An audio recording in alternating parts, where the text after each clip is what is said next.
everybody. Just continue eating. All you have to do is listen. I want to welcome everyone and thank our sponsors, but first of all, make sure your cell phones are turned off, please. Or I'll have my AI turn them off for you. Whoa. I would like to thank Brandy Skelton for Busy Bee Real Meals for our meal today. Let's give her a round of applause. I want to thank our sponsors for giving this grand feast right here and this wonderful, you're going to hear this wonderful talk about AI and all kinds of things. So our pace setters are Bricker Graydon, Otterbein Senior Life, LCN National Bank, Conger Construction Group, Sinclair Community College, Duke Energy, Advix, Festo. Sustainers are GMI Company, Warren County Board of Developmental Disabilities, McGill Puncheon, Flagel Huber Flagel. Our advocates are Sam's Fisher and Sightwork. Please, if you are a Leadership Warren County alum or current participant, please stand for a moment. Come on, kids.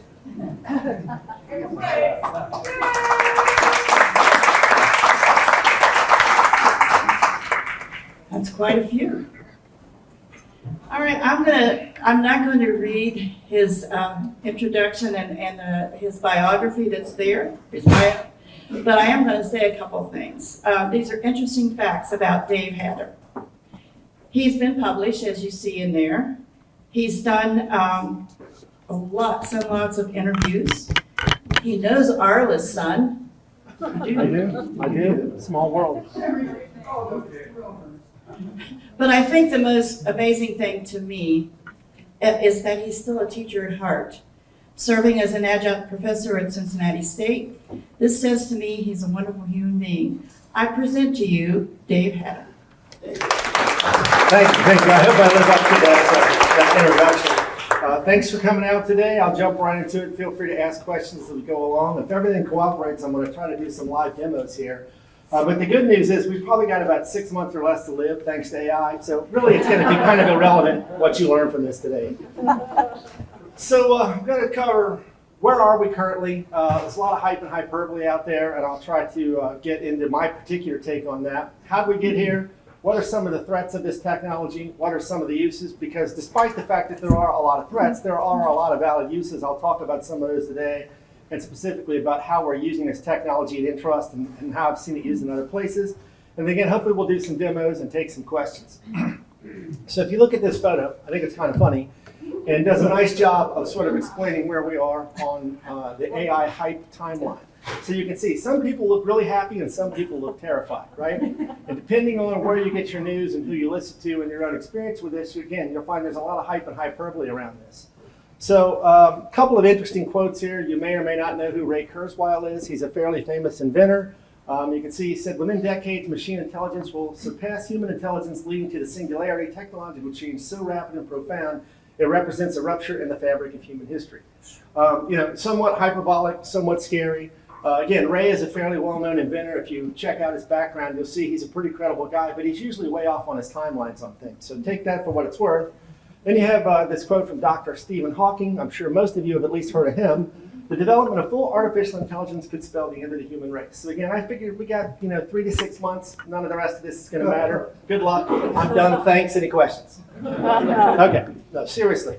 Again, sort of on the hyperbolic end of things, and you've got people all over. Now, a lot of the hyperbole is sort of worn off. If you go back maybe a year and a half ago, you can look in the press and you'll find all kinds of people making, and frankly, some very credible, knowledgeable people working in the industry making all kinds of crazy predictions and quotes. We're all going to be wiped out. AI is going to see us as scum. A lot of that has worn off, I think, as the sheen has worn off a lot of what most people have experienced, which is large language model-based generative AI. Again, we'll get into that in more detail in a minute.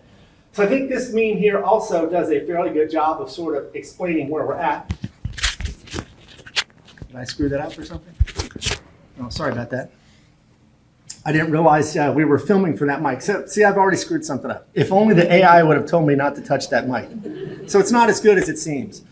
Again, there are a lot of people who think, okay, I'm going to be out of a job, and I do think there will be over time, significant job displacement as a result of AI. Not necessarily people out of a job, but repurposed into other types of jobs as AI augments what they're doing. Again, I'll talk specifically about how we've seen some of that in trust.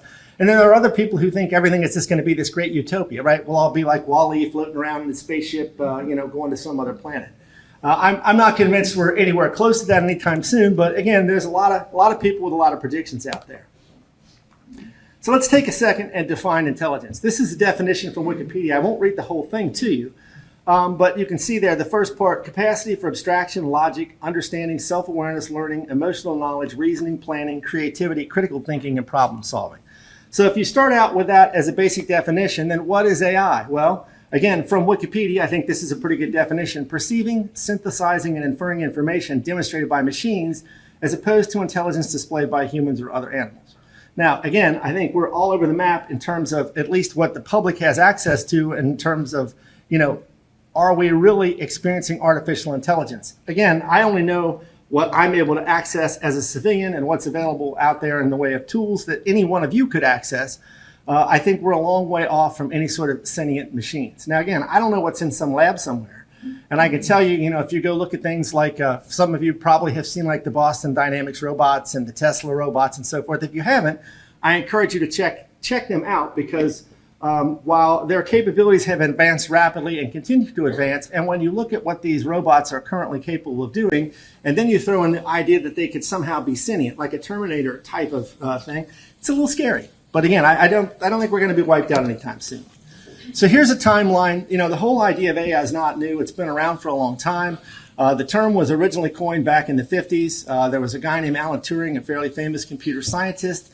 He invented the Turing test, and you should curse his name the next time you go on a website and you try to log in and you get the idiotic, move these puzzle pieces around so that they all point in the same direction. Or find the picture that has 3 ice cream cones in it, right? That's called CAPTCHA. And the whole idea of CAPTCHA is that you are going to convince the computer you're a human being because you can solve some sort of test that that a bot, some sort of artificial intelligence bot couldn't solve, right? So the next time you do a CAPTCHA, you can thank Alan Turing for that. It was sort of his idea of the idea of a Turing test is, can a computer convince you that it's an actual human being, right? So again, we're going back to the 50s there. You see this sort of timeline. I'm not going to read all this stuff to you. But you'll also see that over time, long periods of time elapsed. You see down there at the bottom, AI winner, a long period of time elapsed. So there really wasn't much activity going on. Probably, if you're anywhere near my age or somewhat younger, the first time this really got into your consciousness at all, unless you're a nerd like me, was probably around 97 when IBM's Deep Blue chess playing computer started to beat world champions at chess, right? So that got a lot of interest. But again, you kind of then fall off the cliff again, where there's no real advancements for some time. We go forward to 2022 and the Roomba. Now, how many of you here have a Roomba sweeper or some other sort of robotic vacuum? How many of you in this room think that I have something like that? Yeah, I see Mike. Mike knows me well. He's shaking his head. Yeah, all of these. Now, this is a separate topic, and I'll be happy to come regale you with tales of why anything that is a so-called smart device is basically a privacy and security dumpster fire, and you should smash it and throw it in the garbage as soon as you get home. If you have a Roomba, my advice to you is smash it up in little pieces, throw it in the garbage as soon as you can. Again, we can talk about that offline if you want. I won't take up too much time with this. So then IBM makes news again with Watson, right? Another one of its artificial intelligence computers that had a lot of capabilities above and beyond the things we'd seen in the past. Fast forward again, Alexa. I would put Alexa in the same boat as the Roomba, but probably even worse. Alexa makes a great skeet shoot target. It also is great if you unplug and use it to like prop up a broken couch in your garage or something like that. The stuff is garbage, throw it away. Again, different topic for another day. And then finally, we get up to 2020. So OpenAI is probably the most well-known company in this space still. They started out as a nonprofit. Elon Musk invested a lot of money. Microsoft has made some investments. But in 2020, they unveiled ChatGPT-3, which really started to blow the lid off this large language model, and it became something that the average person could experience, right? And it generated a lot of hype. And then around the end of 2022, they unveiled ChatGPT 3.5, and that's really when this stuff started to explode. Started to see a lot of press. People started to use these tools and realize there was a lot of potential upside. So that kind of gets us to where we are today. So a couple more definitions, because when you hear these terms, you have to kind of understand how they fit into the overall model. Because again, all AI is not the same. Some is purpose-built, some is more general use. It has different capabilities. A lot of this stuff is embedded in products like antivirus for a long time. More advanced antivirus products like CrowdStrike. I'm sure all of you have heard of CrowdStrike recently, right? Or as I like to call it, CrowdStroke, after they knocked out about 9 million computers around the world, right, Asa? So again, a lot of this is not new. A lot of the purpose-built stuff has been in use for a long time. One of the reasons why artificial intelligence and machine learning is powerful from a cybersecurity perspective is it works around the clock. It can look for and find patterns in gigantic volumes of data that a human being would have difficulty finding. It doesn't take breaks. It doesn't call in sick, et cetera, right? So again, some of this technology has been embedded in products you've been using for some time, but it's really the large language models that started to get exposed to the public a couple of years ago where people really started to pay attention to this, and then all of this hype came up, right? So artificial general intelligence is essentially the idea that we'll get to a point eventually where the computers are at least as good as a human being at any task. Again, most of the stuff that's out there now that I've seen or read about or know anything about is all more purpose-built. While a tool like ChatGPT can do a lot of different things, it can't do everything, and even some of the things that it can do, it's not very good at, right? So when you think about artificial general intelligence, the idea that the machine would be as good as anyone in this room at any task, there's no one claiming, no credible person claiming that we're there yet. Okay, so keep that in mind as we go forward. And then superintelligence is where it really starts to get scary. Now, I've got a couple book recommendations at the end of this. And y'all can have the slide deck. I mean, feel free to take notes, take pictures of this, whatever you want, but I'll get you the slide deck because I've got links to a bunch of resources at the end of this. So if you want to dig deeper into any of these topics, it's already in there. But there's a really interesting book from a fairly well-known guy named Nick Bostrom. Okay, the book is called Superintelligence, and it's really fascinating. If you want to find yourself both fascinated and terrified, it's a great read. But the idea of superintelligence is eventually, once you get past artificial general intelligence, the machines themselves would be able to improve themselves and at such a rate that they would eventually become more capable and more powerful than all of human knowledge and all of human capabilities put together, at which point, well, then who knows what happens, right? That's when the Terminators drop down from Skynet and wipe us all out.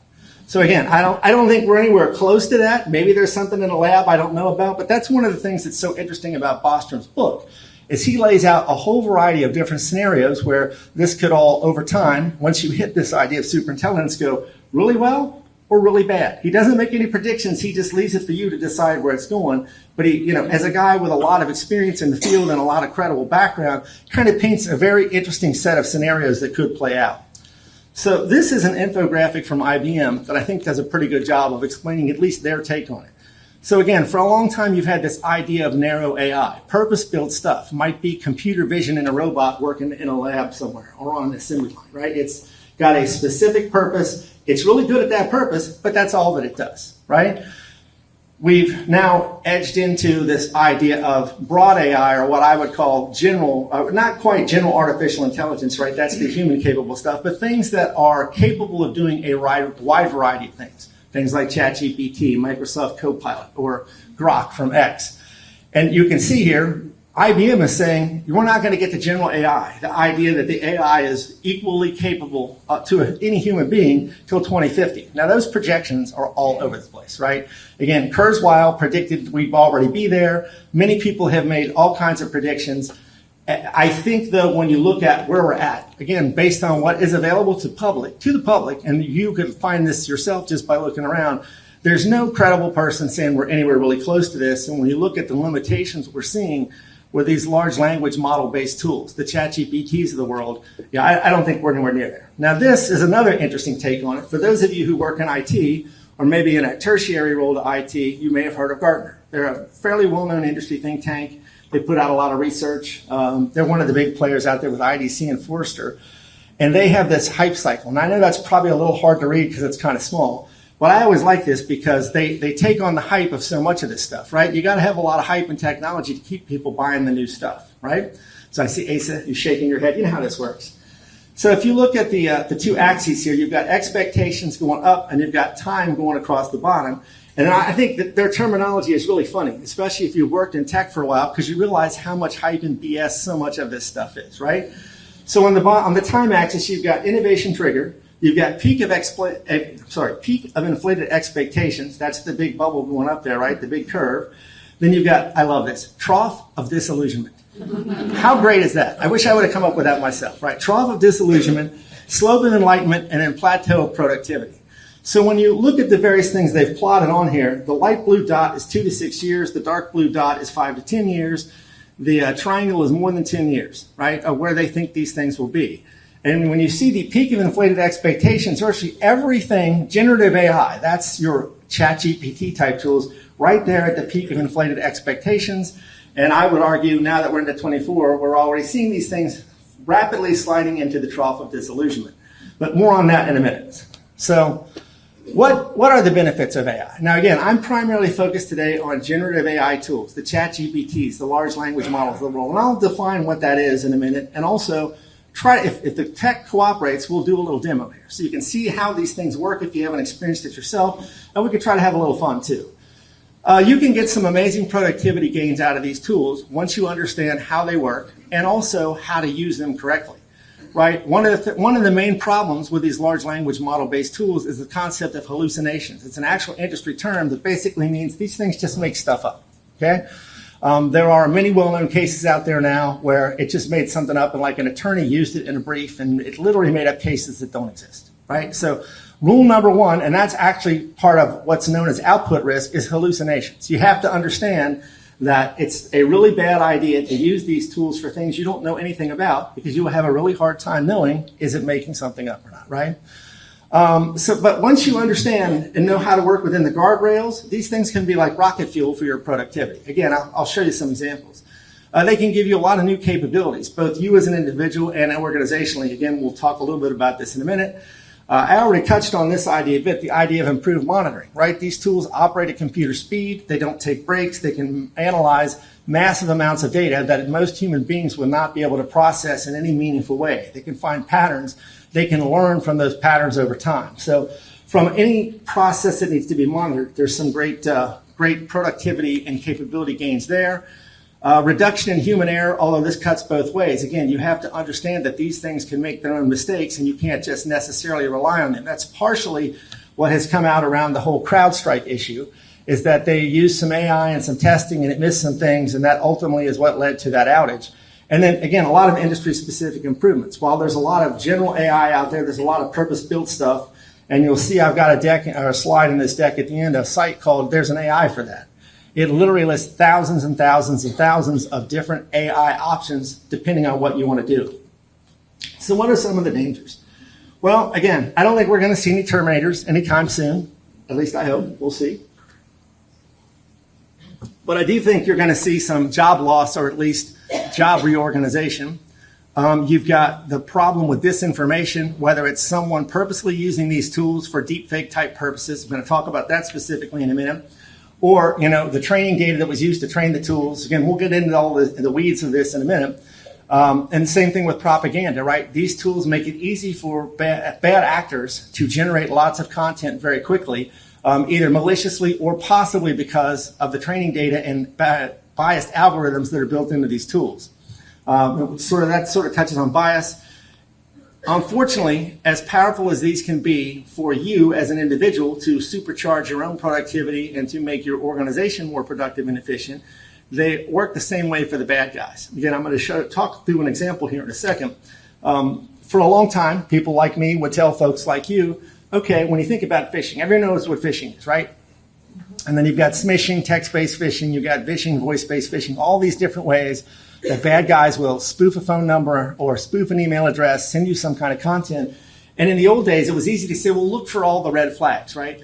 Bad grammar, punctuation doesn't make sense, the wording doesn't sound right. Well, now I can not even speak English and use a tool like Grok or ChatGPT to create perfect sounding English that I'm going to use to try to fool you with my various sorts of attacks, right?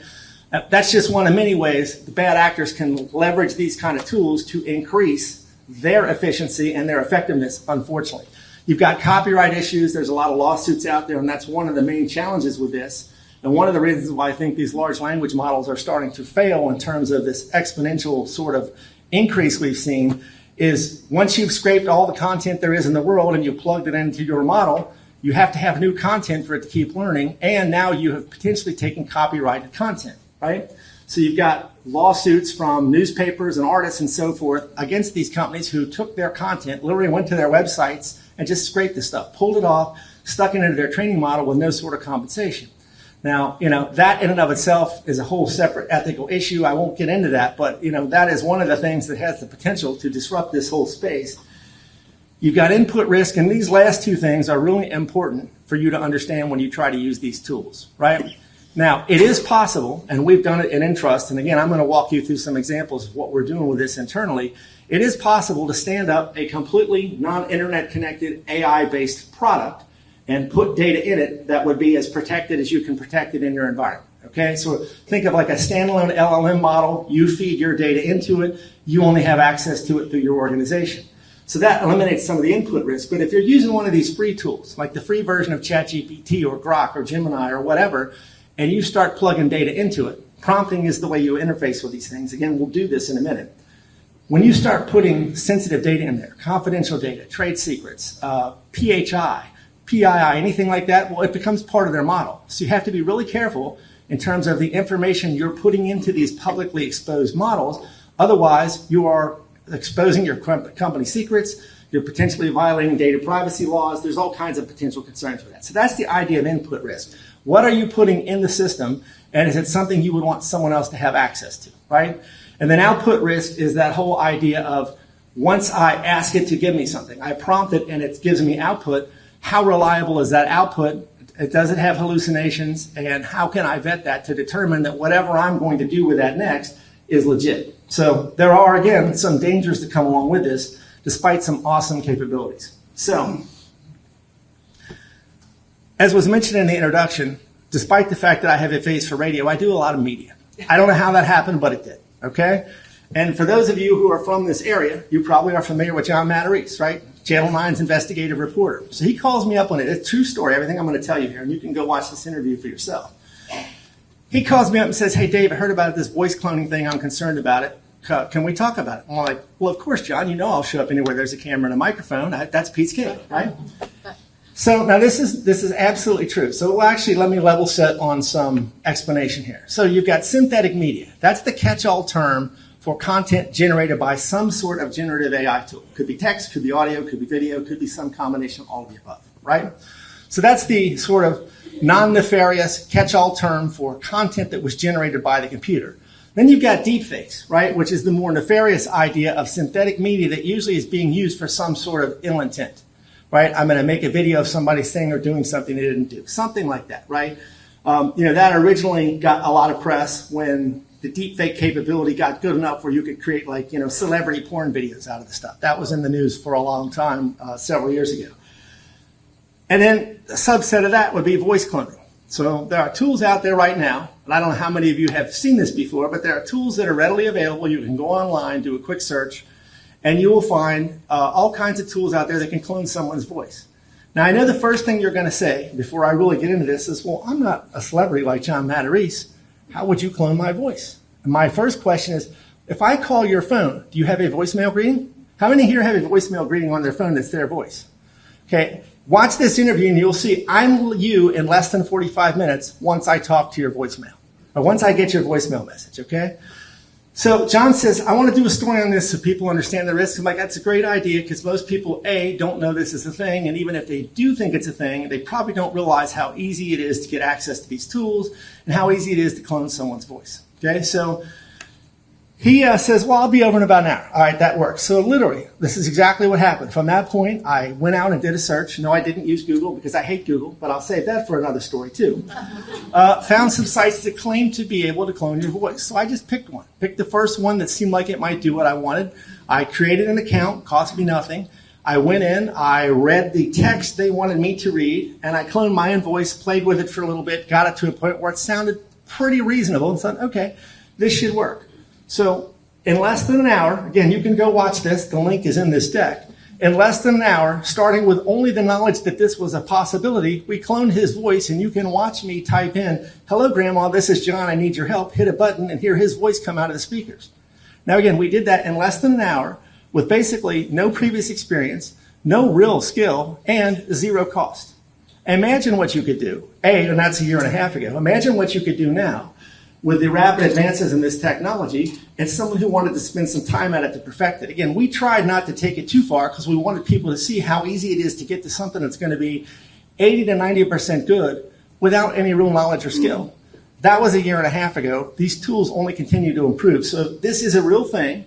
You need to understand it, especially if you're in a leadership role in an organization. There are numerous well-documented cases now. Recently, Ferrari was hit with this scam. And the CFO of Ferrari was WhatsApp message from the CEO of Ferrari. Man, my first question is, well, I don't use WhatsApp, so that's not going to happen to me because I also hate Facebook. Did I mention that? Facebook, they suck too. But again, different topic for another day. But when your CEO starts sending you messages in a messaging app and that's not a normal occurrence, that's a real strong red flag, something is up. But anyhow, they have a conversation, the conversation goes on for a while, and it turns into a voice conversation with the quote CEO of Ferrari, whose voice was cloned. Again, this is all well documented. You can go read this for yourself, and this is not an exclusive case, unfortunately. So, you need to have a conversation with your family. You need to have a conversation with your leadership team and your organizations that this is a real thing. And right now, there's really not much defense against it except A, awareness that it's real, B, a high degree of skepticism and paranoia. By the way, just because you're paranoid doesn't mean they're not out to get you, because they are, right?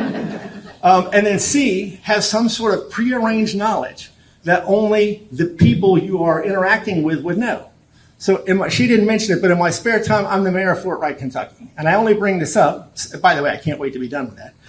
But I bring this up because with the leadership team at the city, we have a prearranged phrase. There's only a handful of people that know it. So when the city administrator gets a call from the mayor telling her to go do X, Y, or Z, she's going to ask for that phrase. They're not going to know that, and then she will immediately know it's fake. Does that make sense to everybody? Yes. So whether you go to that extreme or in the Ferrari case, what got the CFO out of the fire, so to speak, was he had a recent conversation with the CEO about some book. And he asked the CEO about the book that the CEO had recommended to him. And of course, the scammer did not know the answer to that. But again, this is all well documented. This is a real thing. Millions of dollars have been stolen through this voice cloning thing. And I can tell you, as the technology improves, it's only going to get worse. So this is something you definitely need to think about. But I don't want to spend too much more time on that. So again, also some research from Gartner I think is interesting. So it's looking at different types of AI and trying to compare AI versus human beings for certain types of tasks, okay? So you can see the gray is AI outperforms human counterpart, AI plus human coexistence is the dark blue, and then human outperforms AI is the light blue. So again, I won't read all this stuff to you, but you can see in many cases, as late as last year, they were still predicting that human beings would outperform AI on a lot of these tasks. And again, a lot of the generative AI stuff has kind of hit a wall. Now, OpenAI has recently come out with another new model. It's created a lot of hype, but I don't really believe anything they say anymore. So to me, it remains to be seen if it's going to be able to do all the wonderful things they claim. So I've used this term a couple of times before, generative AI. This is sort of the catch-all bucket for the things that the average person is experiencing today. Again, tools like DALL-E or ChatGPT or Copilot or Perplexity or Claude or all these different things that are out there. See, a type of artificial intelligence capable of generating text, images, or other media in response to prompts. Generative AI models learn the patterns and structure of their input training data and then generate new data that has similar characteristics. So the first takeaway from that is, again, you have to have training data, right? So these companies have gone out and in most cases just scraped enormous amounts of content off the internet without paying the companies they took it from. For those of you who've hit the paywall on your local newspaper or whatever, they don't really like that, right? They want to get paid. I know this is probably shocking to each of you, but reporters have mortgages too, right? Writers, magazines, these people have bills to pay. They got to get paid somehow. So, it's not a big win to have all your content, I would argue, stolen by these companies. But the bottom line is for these things to do what they do, they have to be trained with large amounts of data. More data is better. That data has inherent biases in it potentially. The algorithms have biases. So that's where some of these problems come up. Does that kind of make sense to everybody? But you've got all these different large language model-based tools out there. And over time, there's also been a convergence between them. Originally, like ChatGPT would only generate text. It wouldn't generate images. Well, OpenAI, the company behind ChatGPT, also owns DALL-E, which is an image generation tool. So a lot of this stuff has started to merge, and you can get blended capabilities from these tools. There's an interesting thing out there. It hasn't got nearly as much press as I thought it would. Microsoft has something called VASA 1. Have any of you heard of this? This is sort of a deep fake nightmare in my mind. Literally, they claim, and I've seen a demo of it, they claim that with one photo, they can find any photo of you anywhere that's out there somewhere, however they get their hands on it. And then basically, with any sort of audio track, they can make your photo animate and say or do whatever that audio track claims to do. Now, it doesn't voice clone you per se, but that's the second piece, right? Because once I get your voice off your voicemail, I can use a different tool to create whatever audio track I want, then feed it into the one photo I have of you with Baza 1, and now I have you saying or doing anything that I want you to. Have a nice day, right? It's great stuff, right? Yeah. So when people say, gosh, Dave, you're kind of a doomsday guy with a tinfoil hat, I say, well, if the shoe fits, you got to wear it. So anyhow, that's generative AI, again, is the thing that most people have exposure to today. It's Grok, it's ChatGPT. I've used this term numerous times. So this is an attempt to explain what a large language model is. And basically, in the simplest terms, imagine a giant corpus of information, again, from whatever sources you can find, plugged into some algorithmic engine that can analyze the content of that text and then make predictions as a result of it. It's all probabilistic based, right? That's essentially what it does. It's a black box, so you give it some input, namely a prompt. The way you interface with these things generally is kind of like a search on a search engine, right? But it's called prompt engineering in the business. You have a box, you type in a prompt. Again, you'll see this in a minute, and we'll talk about how to improve your prompts. But the better you get at prompting, the better your results will be. You'll not only get better quality, but you'll get better quality faster once you understand how to prompt correctly. And again, kind of understand how to work within the lanes of a given tool. So here's a great example from computer world that I think does a really good job of breaking this down in layman's terms. I mean, you can get way into this, and it's very complicated and gets into all kinds of probability and statistics and that sort of thing. But for most people, just to understand what's happening here, that's just way overkill, right? So I think this is a pretty good description. When you sit down and you open up ChatGPT, for example, and you create a prompt, if you say, for lunch today, I ate, it's going to look at the content in there and then based on its algorithm, try to figure out, well, what did you eat for lunch? And it's going to see that, for example, cereal or rice are a lot more common in its training data than steak tartare. Who here has eaten steak tartare? Okay, I see a couple hands go up. I've never eaten it. So yeah, I mean, if I got that as an answer, I would know. Obviously, that's a perfect example of the, BSing effect of these things just making stuff up. But probably everyone here has had cereal or rice, right? So again, it's using probability based on its training data set to try to figure out what's going to make sense based on what you ask it. And the more information you give it as part of the ask, as part of the prompt, the better your results are going to be. So again, I think that's a fairly good layman's explanation of what it's generally doing under the hood. Each one has its own training data. Each one has its own algorithm. So you can ask the same thing to multiple different large language model engines and get completely different answers. In fact, one of the reasons why I like Grok from X is it tends to be a lot more humorous, and it has a fun mode where it will give you very funny answers if you want that. So generative AI types, again, it started out basically with 4 different buckets, but the technology has kind of converged to where most of the better products will produce whatever you want. So, you can get video, you can get audio, you can get text, or some combination of all of the above from your prompt. Because ChatGPT is the most well-known of these and probably still the most popular, although interestingly enough, another reason why I think a lot of the hype has worn off is when you look at the usage stats on ChatGPT, they've gone way down. I think people have realized, this isn't the utopian panacea that they claimed it would be.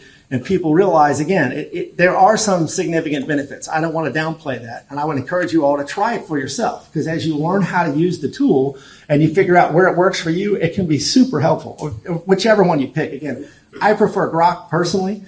But this chart, I think, is kind of interesting. I won't read the whole thing to you, but if you look at it, and I get it's probably a little hard to read, on the bottom axis, it's showing you different types of exams human beings would take, and then how well ChatGPT versus ChatGPT-4 did on these exams. So, for example, if you look at the GRE verbal exam, which is about 3/4 of the way over, ChatGPT 3.5 did about a 60%, and 4 did about 80%. LSAT, ChatGPT 3 did about 35%, and 4 did a little over 80%. So you can see at certain types of tasks, things that require knowledge that would be built into the large language model from its training, it's good at that sort of thing. Generally, it's not good at math. And while OpenAI claims that this new version can reason, quote unquote, I'm not convinced of that. Anything that would require reasoning, like if you ask the question, who is Tom Cruise's mom? It's not good at answering those kind of questions because she's not famous and her name doesn't show up in enough content to be able to answer that question. So the other 4 big players at this point, again, there's a bunch out there. Claude, Perplexity. Copilot is Microsoft's offering. It's now basically built into everything, and it's loosely based on ChatGPT. Microsoft has a huge investment in OpenAI. You've got Grok from X and Gemini from Google. Again, there are others out there, and you can try different ones, because in most of these, you can just set up a free account and try it and see what you think, right? And you can also kind of compare and contrast, which we'll do here shortly. So what can you, as an individual, do with these things, right? Well, they're great for generating ideas, especially if you understand the guardrails and you understand what they are good and not good at, right? You understand the idea of hallucinations. So if you say, hey, I'm going to do a presentation to a group of business professionals about X, Y, or Z, and I need an outline, well, could you write that yourself? Well, sure you could, probably, but it might take half an hour, it might take a couple hours, right?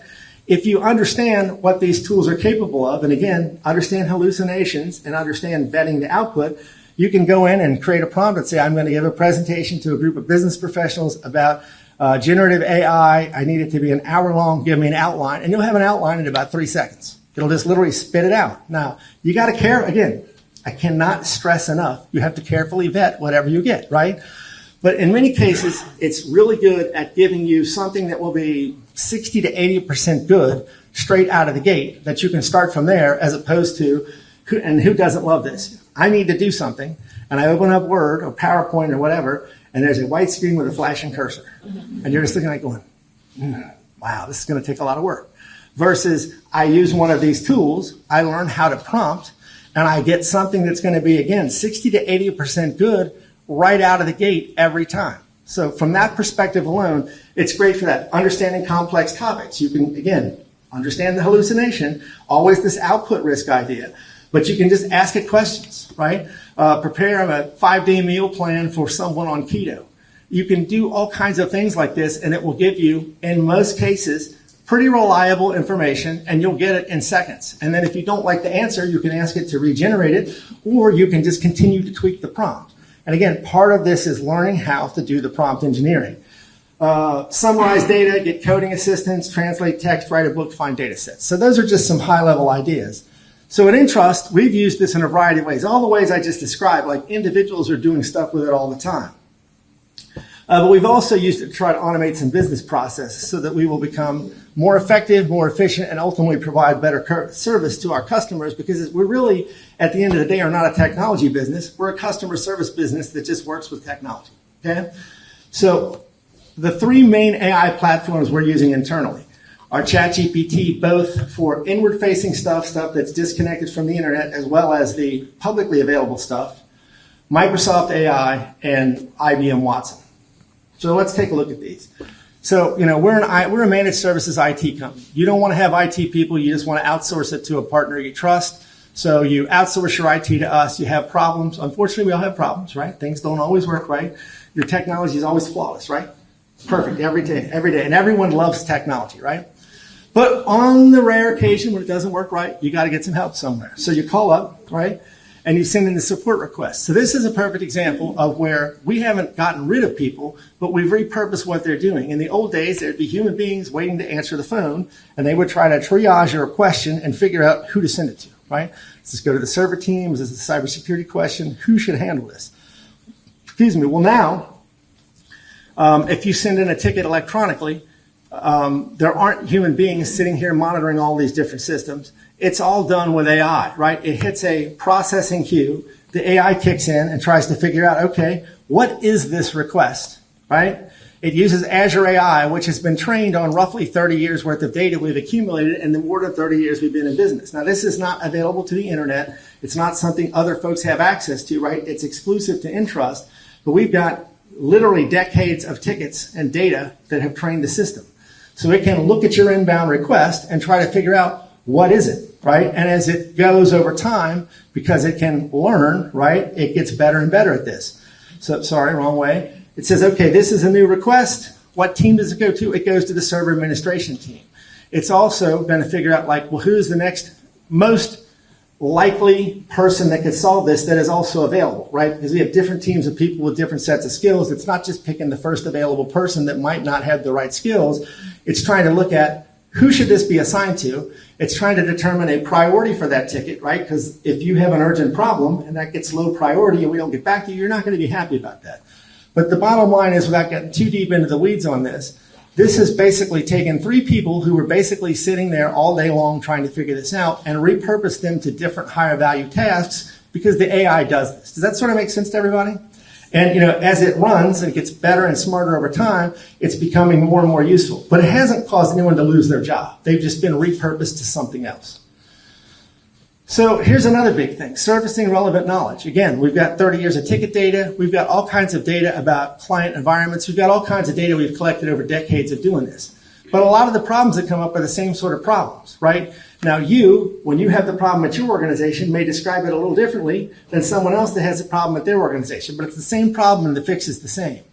I could spend hours trying to solve that myself. I could spend hours digging around in our systems trying to find that. Or I could take all these different data sources, the support ticket database, our internal knowledge base, Microsoft Teams and the chatter from our team as they're working with each other to try to solve these things, documentation we have about people's networks, dump them into a private data lake, and then put IBM Watson on it. So in this case, we're using IBM instead of Microsoft's product. It also can then tap into external resources, and it gives the service people the option to try to find the right answer to solve your problem much more quickly. So again, if I can get the information I need to solve your problem in, let's say, minutes versus hours or days, A, you're going to be a lot happier as a customer because you get your problem resolved much more quickly, and B, that person is a lot more productive and efficient. Right? They're not spending nearly as much time trying to find the result that they need to solve your problem. They're getting it much more quickly. And then the last thing, so most of the time, if someone is currently working with a company like ours and they want to leave, what we typically hear is either A, our current partner is not responsive enough, or we don't get the right kind of communications. We don't understand what they're doing. They don't speak to us in a way that we can understand, that sort of thing, right? So we're trying to take some of that out of the mix as well, because for those of you who've ever worked in a technical role, you get into the flow of trying to fix something, right? And the worst thing in the world is to have someone come over and interrupt you, and now it takes you 15 to 30 minutes to even figure out what you were doing. But at the same time, we want to make sure that customers who are waiting, right, they have some problem, they're waiting for a solution, are getting some kind of feedback. And you don't really want the technicians that are doing the work to have to keep stopping and then thinking about, well, how can I say this and how do I say it in a friendly way that the customer can understand? So we try to take some of that out of the mix, right? So now you have a technician who's working on a problem, right? And there hasn't been an update in the ticket monitoring system for 30 minutes. So they get a Teams message, and basically they just say something like, file recovered, 80% done, it'll take 15 minutes. They don't really have to stop and think about how to say that in a way that the customer can understand, how to say it in a way that's going to sound friendly. They can just provide some very minimalistic response, which then goes back, to the AI, which takes their response from Teams, writes a friendly sort of email message, right? And you can see here with the example, hello, Jack, I'm pleased to inform you that the file you requested to be restored is about 80% complete and should be finished in about 45 minutes. And then it sends that back to the client. So the technician has minimalistic interruption, is not pulled away from the task they're working on for an extended period of time. And hopefully the clients are getting friendly, responsive support that they expect. So try to get to the demo part here. If you're going to use these tools, these are some things you should remember, right? Use it for general research and non-proprietary ideation, unless it's something disconnected and that you have total control over. Because anything you put into the free version of ChatGPT is now in their model and could be given to someone else, right? Don't provide personal information of customers or employees, again, to these public models. If it's private, that's different. AI can hallucinate. I hopefully have driven this point home, but we'll see if we can provide some examples of this here in a minute. It can plagiarize, and you've got to understand this idea of output and output risk. If you don't, my general advice to you would be, don't use these things for anything you don't already at least know a fair amount about. Because if you get a response that is completely bogus and you have no idea of knowing if it's completely bogus, A, you're either going to have to spend a lot of time to ultimately confirm it's no good, or B, you're going to use something that is eventually going to make you look bad. So there's this idea of create process. So when you're prompting, right, again, the idea of prompting is I'm going to fire up one of these tools, which I'm going to show you here, and then we're going to go into the prompt box and we're going to tell it what we want, right? The more context you can give it, the more you can explain what you want out of it, the more you can explain your audience. Again, the more information you give it, the better your results will be. And over time, as you work with these tools, you'll learn how to create prompts that will get you, again, ideally to a 70 to 90% good output every time, right? And once you get a response, if you don't like it, you can always ask it to regenerate it or continue to refine the prompt. And it's always interesting, too, to perhaps take the response from one tool and plug it into another one and see if it can refine it. So you can kind of compare and contrast. So hopefully this is I'm going to skip back to this. Here's a couple of books. I mentioned this superintelligence book. Scary Smart, Mo Godot was a Google guy. Interesting book. He's had some super hyperbolic takes on this, too, by the way. Here's what's Twitter/X accounts that are useful. Here's links to all the things I've talked about so far. There's an AI for that site that basically is just sort of a compendium of every sort of AI solution you can imagine out there. Here's me in my tinfoil hat, but I'll save that for the questions and the answers at the end. And let's see if this will cooperate.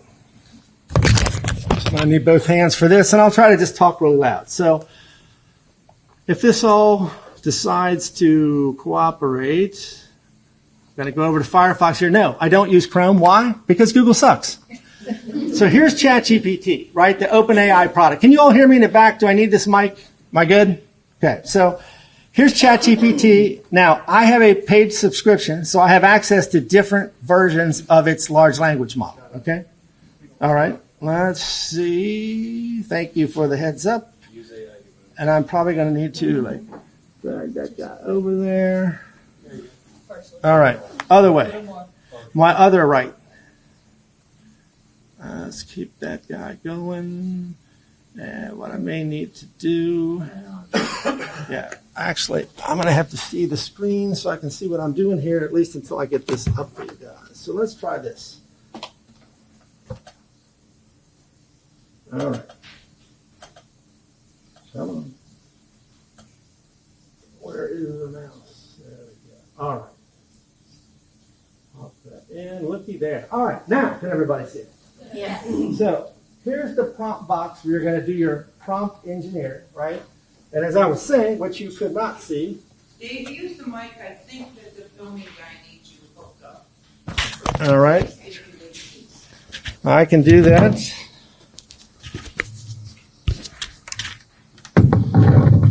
Put that over there. I'll yell real loud. I'll plug this thing in. We'll see what happens. TV guy, you got me now? All right, look at that. Thumbs up. Good to go. So this allows you to pick the different models. Again, if you're not a paying subscriber, you're not going to have all these options, right? So you'll see when I switch over here to, here's Microsoft's free interface for Copilot. You can see down here is the prompt box where you would type in what you want. Also, this is all integrated into their various products now, like it's in Excel and so forth. And then, just for the sake of demo today, here's Grok, which is X's product, right? So again, I've got this box here. I can pick different models depending on whether I'm a paying subscriber or not. So you can try a prompt, see what you get, try a different model. Again, you won't have access to all of the stuff I'm showing you here in the free version. But let's say, for example, I go here and I say something like,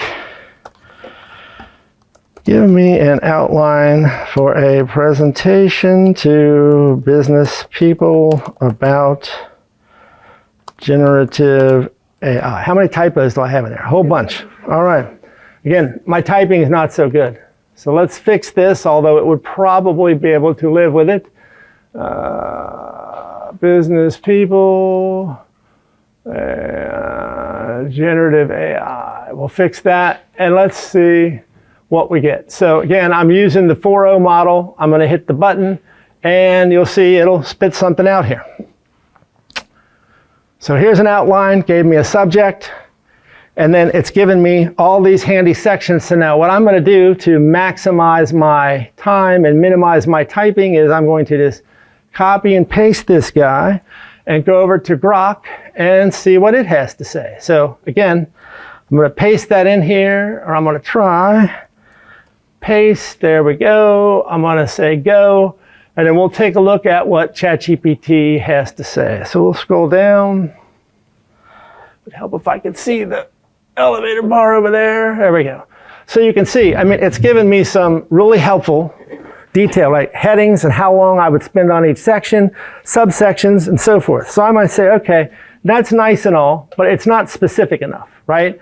I want to tighten it up. So I can come back here, and I'm going to take my existing prompt, right? Business audience of financial, if I could type, financial people, the tone should be light and no more than 45 minutes. Okay? So I'm giving it more context. Does this make sense to everybody? I'm trying to be more prescriptive in what I want it to give me. So I'm going to hit the button, and it will generate a whole new set of output here. Okay, so there we go.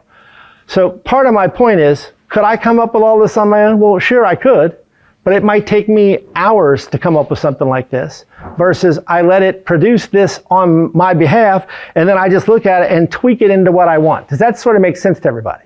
So this is why I'm saying, once you understand how these tools can work, they can be like rocket fuel for certain types of tasks, right? I don't have to spend hours coming up with this, because once I get what I want here, right? Or once I get to a point where I feel like it's 80% of what I want, I can just come in here and I can select all of this text that it just generated, right? Just like I would select any text in any web page. I can copy this, paste it into Word or PowerPoint or whatever I want, and I'm off to the races. Right? I can now start tweaking it and turn it into whatever I want. Now, who owns the copyright to this? I don't know. New York Times? No clue. Right? So that's its own separate issue, and one of the reasons why using these things can be problematic. But, you know, I would argue that I'm an amazingly good plagiarist, and you'll never know whether I used one of these tools or not, because by the time I'm done, I will rewrite it enough that there will be no way for you to know where it came from, right? It's going to look like I did it. It's going to be in my voice. So I'm never suggesting that you just copy and paste this stuff and use it as is, right? You're going to take it once you get it into a form that feels kind of good, and then convert it into whatever you need. So let's go see what Grok came up with, right? So here's an outline. Sure, I can help you, blah, blah, blah. And then here's its breakdown, right? So now I can come back here and say, let's try fun mode. So fun mode tends to give you much more ridiculous and lighthearted sorts of answers. Let's see if I could see what I'm doing here. Apologize for the kind of wonkiness of this. This is why I should have tested this more before we started. All right. I will just see, hopefully it's still on my clipboard. And no, I got the whole thing. All right, not good. So I'm gonna kill some of this.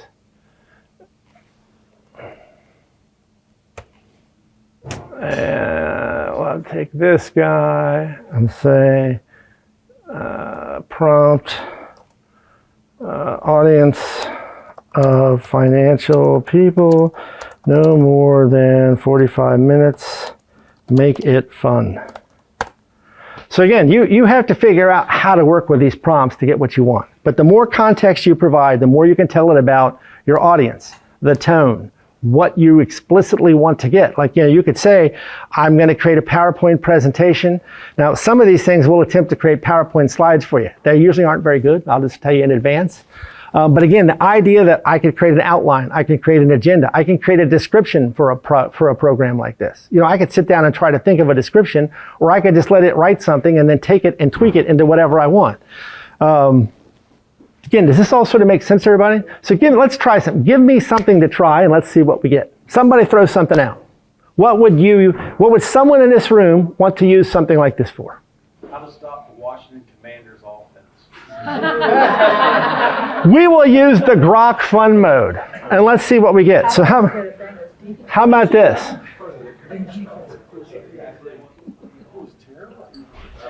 As a Cincinnati Bengals fan, please explain, if I could type, explain to the coaching team how to stop the Washington Commanders offense. Don't play them. That might work. All right. Hopefully, we'll see how good it does at fixing my bad typing. All right, Bengals coaching team, listen up. Let's put on our game faces and strategize how to stop the Washington Commanders. My first suggestion would be get Taylor Swift hooked up with someone on your team, and then you'll win all the games. Right? I mean, we all know the Kansas City Swifties will be your next Super Bowl champions. Right. I'm making that prediction today. The Commanders' offensive line were defending the Super Bowl trophy. Here's the plan. Pressure the QB, duh. Contain the run game. Let's see. Linebackers, be ready to fill fast. If they pull out a guard, one of you has to be. So, I mean, you can see it. Now.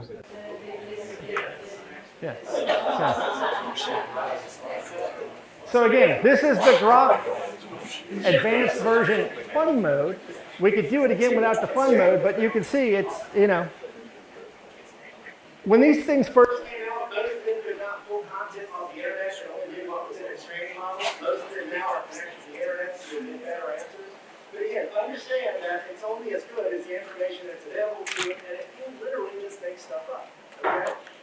I'm happy to try something else. I know I'm probably going over here. I'm never at a loss for words. So I can keep talking if you want. I'm happy to kind of answer questions. Comments, snide remarks? Yes. Talk about what you're saying then. Should we not do voicemail? Like I made a mistake.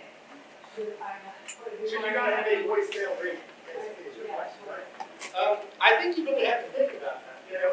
If your voice is gonna be available in a number of other forms, like, you're a public elected official, you have a lot of videos on Facebook or InstaChat or one of those other social media sites, it's probably kind of a moot point because if you really wanna find you, they're going to.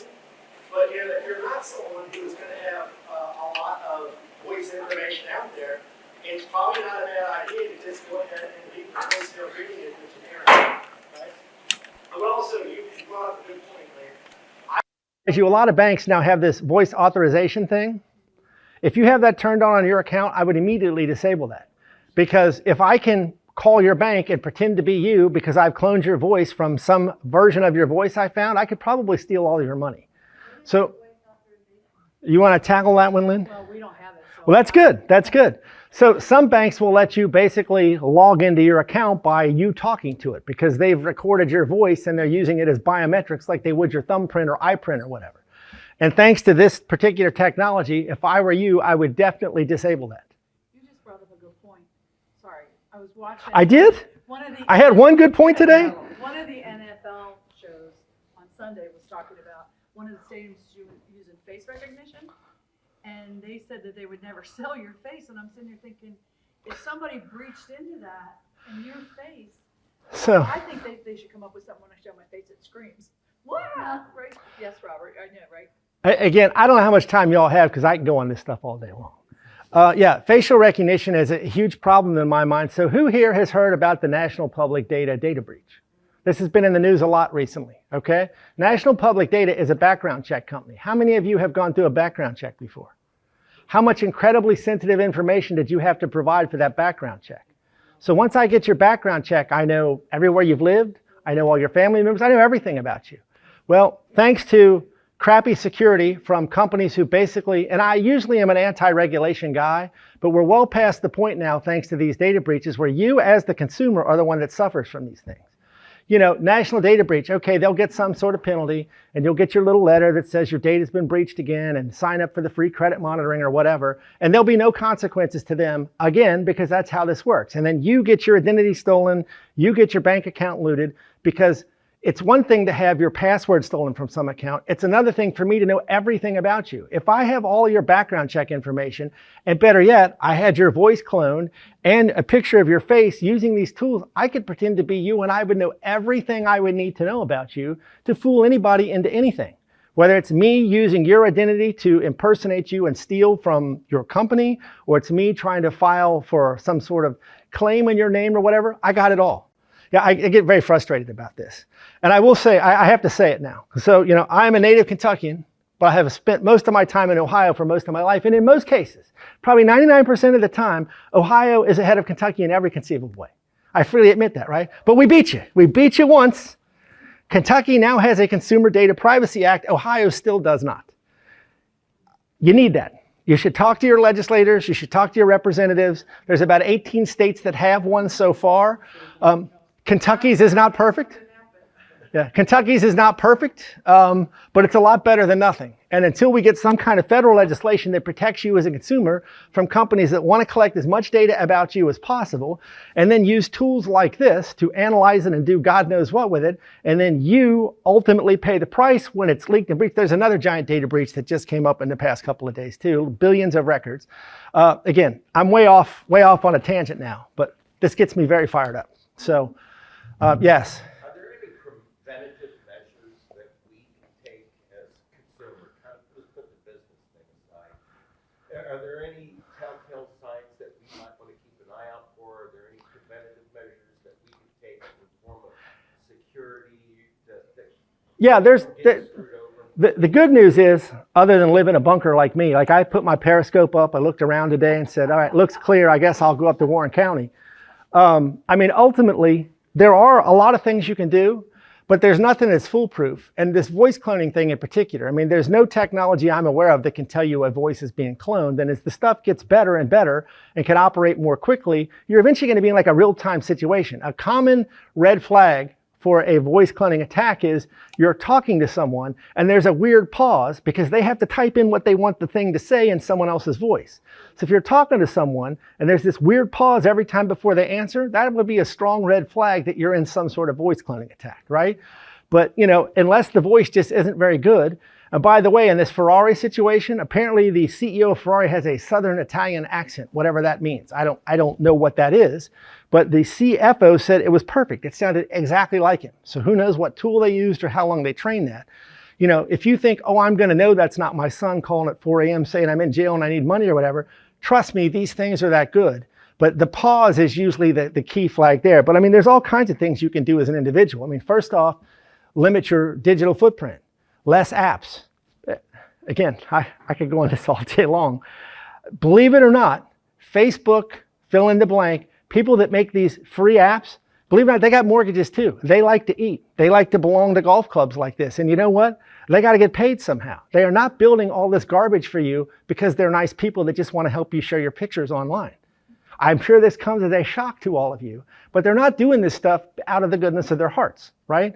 They're collecting your data. I encourage you all, check out the Apple privacy label for anything like TikTok or Temu or Facebook. It's collecting everything off your phone. Now, if you understand that and you want to continue to use this garbage anyway, well, that's on you, right? Informed consent. But most people don't understand what this data is, how much data is being collected. And then when it gets leaked from the companies they're selling it to, like National Public Data, you are the ones that suffer. So yeah, it's awesome that you got that piece of Chinese garbage that fell apart the first time you used it off Temu for 1/10 of what it would have cost at Walmart. But now all your data is in China and they're doing God knows what with it. So, part of it is understanding that the whole business model around this stuff is basically surveillance capitalism. The stuff is free because they're monetizing your data.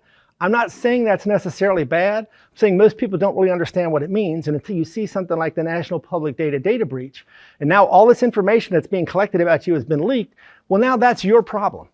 And currently, in most states, there's really nothing you can do about it except say, I guess I'm just hosed again.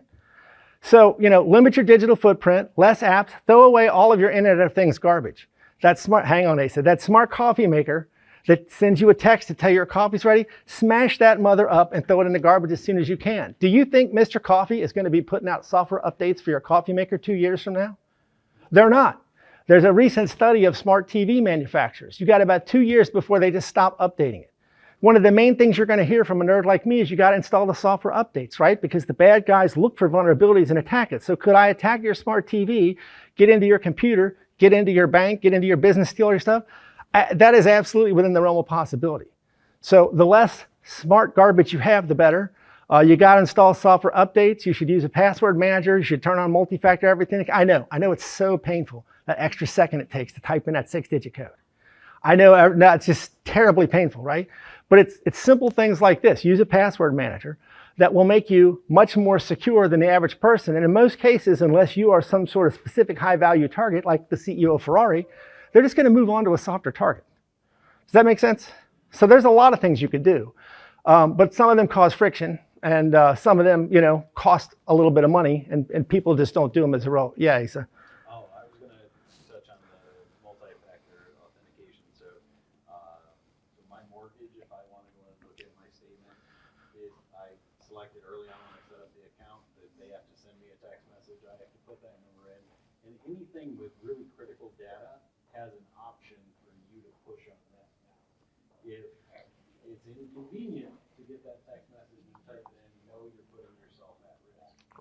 There's a financial firm, local to Cincinnati, that I'm friends with, that lost $1.2 million for a customer because somebody had a chat model calling in and said, hey, I need X amount of money, transfer it to blanky blank account.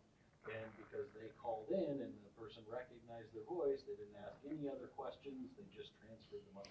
This is a real thing. I mean, I could literally spend the rest of the day telling you real world stories of firsthand experience I have with companies in town that have lost millions of dollars. Yes? Question aside from personal cybersecurity, you showed the slide that compared how AI is kind of performing compared to humans, different tasks. Do you see that influencing the job market, and how do you talk to your students about being competitive? Well, yeah, that's a really good question. So, I spent most of my career as a software engineer, and I got into cybersecurity because I kept seeing the same kind of problems in software.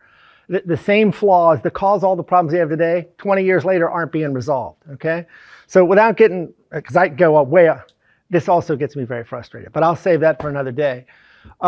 Things like software development. So I graduated in '92 with a degree in information systems, and I can remember at the time being told, oh, programmers, computers will be writing their own code, we won't need no programmers. Well, 30 years later, we still got programmers, right? I can tell you, ChatGPT or these tools, if you need I need a PowerShell script that can give me all of the users in Active Directory that haven't logged in for 30 days. It'll spit that out in 5 seconds, okay? And it'll probably be right, or be close enough that I can turn that into what I want without me having to figure out how to do that myself. You can't say, hey, ChatGPT, write an ERP system for my business, right? It can't do that at this point. So, I would argue in the same kind of thing that I said before. If you're a programmer, for example, learning how to use these tools to augment your capabilities and be much more productive, find bugs in your software, look for security vulnerabilities, it's great for that sort of thing. It can't write a whole application at this point, or if it can, I've never seen it, right? And now, again, I'm gonna put my programmer hat on. How many of you have worked with a programmer for some kind of software before? You have been the one trying to tell them the requirements, right? And how many times did the requirements get documented correctly and they produce what you want the first time? I don't see hardly any hands going up, right? Because there's that whole, okay, you said X, but I interpreted it as Y, I did Y, and then you said, well, that's not really what I wanted, right? So the AI's got a long way to go there. But I think things like copywriting, I don't know how copywriters are gonna survive. I don't know how certain types of marketing jobs will survive because, again, I might have hired you as a marketing person to write a blog post for me. I might give you 5 ideas and say, write a blog post, and then I'll kind of tweak it into what I want. I'm not going to pay you for that now when I can go to Grok or ChatGPT and get 90% of what I want out of the gate and just edit it myself, and I can get it instantaneously at no expense to me. So I don't really have a good answer for you, I guess, is my point. I think, any sort of, and I would say this is true about automation in general, any sort of thing that is easy to automate is potentially going to be automated over time, right? Because someone is going to want to build a product for that. I don't think we're all going to be displaced anytime soon with the stuff that's out there, because when you look at its capabilities, they seem to have sort of plateaued, right? And I don't think, based on the way these things work, they're going to get a lot better. Now, again, that's not to say there's not something in a lab somewhere, that Terminators aren't ready to bust out of a ship or, iRobot style and wipe us all out, but I don't see that happening anytime soon. Other questions? All right, well, thank you all. Appreciate your time. I'm easy to find on the social media. Feel free to connect with me. I'm happy to try to help answer any questions or whatever. I can tell you where I got my tinfoil hat.